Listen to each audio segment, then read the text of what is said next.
Welcome to new TV Telugu. ఇప్పుడు AP top 10 చూద్దాం. కాణిపాకం శ్రీ వరసిద్ధి వినాయక స్వామివారి ఆలయంలో మంగళవారం ఉదయం యోగా కార్యక్రమం నిర్వహించారు. ఈ కార్యక్రమానికి ముఖ్య అతిథిగా జిల్లా కలెక్టర్ సుమిత్ కుమార్ హాజరయ్యారు. ఈ సందర్భంగా ఆయన మాట్లాడుతూ మే నెల 21వ తేదీ నుండి జూన్ నెల 21వ తేదీ వరకు ఉచిత యోగా నిర్వహిస్తున్నామని చెప్పారు. ఈ అవకాశాన్ని సద్వినియోగం చేసుకోవాలని కోరారు. మహానాడు సభ వేదికపై ఎన్టీఆర్ విగ్రహానికి తెలుగుదేశం అధినేత సీఎం చంద్రబాబు ఘన నివాళులర్పించారు. కడపలో టీడీపీ మహానాడు అంగరంగ వైభవంగా ప్రారంభమైంది. మహానాడు ప్రాంగణంలోని చిత్తూరు పార్లమెంట్ ప్రతినిధుల నమోదు కేంద్రంలో చంద్రబాబు తన పేరును రిజిస్ట్రేషన్ చేయించుకున్నారు. మహానాడుకు విచ్చేసిన నేతలను, కార్యకర్తలను చంద్రబాబు ఆప్యాయంగా పలకరించారు. రాయలసీమ ప్రజలు అద్భుత చైతన్యంతో మొన్న ఎన్నికల్లో 10కి 7 సీట్లతో కడపలో తమను గెలిపించారని సీఎం చంద్రబాబు పేర్కొన్నారు. ఈసారి ప్రజలకు మరింత మంచి చేసి రాయలసీమలో 10కి 10 సీట్లను మనం గెలుద్దామని సీఎం చంద్రబాబు కార్యకర్తల నేతలకు వెల్లడించారు. కడపలో టీడీపీ నిర్వహిస్తున్న మహానాడులో ఆయన మాట్లాడారు. ఏమీ ఆశించకుండా పార్టీ జెండా మోస్తున్న కార్యకర్తల వల్లే ఈ విజయం సాధ్యమైందని చంద్రబాబు అన్నారు. టీడీపీ జాతీయ అధ్యక్ష ఎన్నికల నోటిఫికేషన్ రిలీజ్ అయింది. మహానాడులో తెలుగుదేశం పార్టీ ప్రధాన కార్యదర్శి వర్ల రామయ్య విడుదల చేశారు. నామినేషన్ల స్వీకరణ సాయంత్రం 5 గంటల వరకు కొనసాగుతోంది. బుధవారం నామినేషన్ల పరిశీలన అనంతరం అభ్యర్థుల జాబితాను విడుదల చేస్తారు. అనంతరం రేపు సాయంత్రం 4 గంటల తర్వాత ఎన్నికల ఫలితాలను ప్రకటించనున్నారు.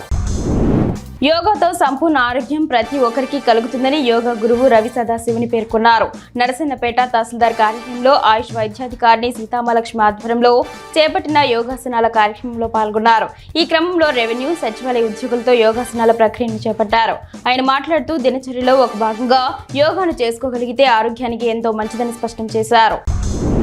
ప్రభుత్వం తక్షణమే ఇంజనీరింగ్ కార్మికుల సమస్యలు పరిష్కరించాలని municipal workers and employees union అధ్యక్షులు సిహెచ్ రామ్మూర్తి నాయుడు డిమాండ్ చేశారు. రాజం పట్టణంలో నిరసన ర్యాలీ నిర్వహించారు. ఈ సందర్భంగా ఆయన మాట్లాడుతూ గత 21 రోజులుగా మున్సిపల్ ఇంజనీరింగ్ కార్మికులు తమ నిరసన చేస్తున్నారన్నారు. ప్రభుత్వం తాత్కాలికంగా చర్చల పేరుతో వాయిదాలు వేయడం సరైనది కాదన్నారు. విశాఖ స్టీల్ ప్లాంట్ ఆందోళన తీవ్రతరమవుతోంది. ప్రారంభమైన ఆందోళన ప్రస్తుతం ఇంకా కొనసాగుతోంది. స్టీల్ ప్లాంట్ పరిసర ప్రాంతాల్లో కార్మికులు భారీగా చేరుకొని యాజమాన్యానికి వ్యతిరేకంగా నినాదాలు చేస్తున్నారు. దీంతో భారీగా ట్రాఫిక్ స్తంభించింది. పోలీస్ బలగాలు భారీగా చేరుకొని ఆందోళనకారులను అడ్డుకుంటున్నారు. ఈ క్రమంలో కొందరు కార్మికులు తీవ్ర అస్వస్థతకు లోనయ్యారు. వారిని సమీప ఆసుపత్రికి తరలించారు. చిలకలూరిపేట మాజీ మంత్రి విడుదల రజని మీడియా సమావేశం నిర్వహించారు. ఆమె మాట్లాడుతూ మాకు పోలీసులు అంటే అపారమైన గౌరవం ఉందని అన్నారు. ఆంధ్రప్రదేశ్ పోలీస్ సర్వీస్ ను ఆంధ్రప్రదేశ్ పొలిటికల్ సర్వీస్ గా మార్చేశారని ఆరోపించారు. ఎల్లకాలం ఈ ప్రభుత్వం అధికారంలో ఉండదని పోలీసులు గుర్తు పెట్టుకోవాలని అన్నారు. జగన్మోహన్ రెడ్డి పాలనలో అంబేద్కర్ స్ఫూర్తితో కక్షలు లేకుండా గుడ్ గవర్నెన్స్ ఇచ్చారని, అదే అంబేద్కర్ ఇచ్చిన రాజ్యాంగ స్ఫూర్తితో అత్యుత్సాహం చూపిస్తూ మా వైసీపీ నాయకులు, కార్యకర్తల మీద ఇష్టం వచ్చినట్టు కేసులు పెడుతున్నారని అన్నారు. ప్రభుత్వం ఆదేశాల మేరకు ఎంతో ప్రతిష్టాత్మకంగా పొన్నూరు మున్సిపల్ కమిషనర్ ముప్పాళ్ల రమేష్ బాబు ఆధ్వర్యంలో పొన్నూరు లయన్స్ క్లబ్ లో యోగా గురువుల చేత యోగాంధ్ర కార్యక్రమాన్ని నిర్వహించారు. ఈ కార్యక్రమంలో కూటమి నాయకులు, అధిక సంఖ్యలో యోగా ప్రేమికులు, ప్రజలు, ప్రభుత్వ అధికారులు పాల్గొన్నారు. యోగా శారీరక, మానసిక ఆరోగ్య పరిరక్షణకు ఎంతో దోహదపడుతుందని యోగా గురువు తెలిపారు.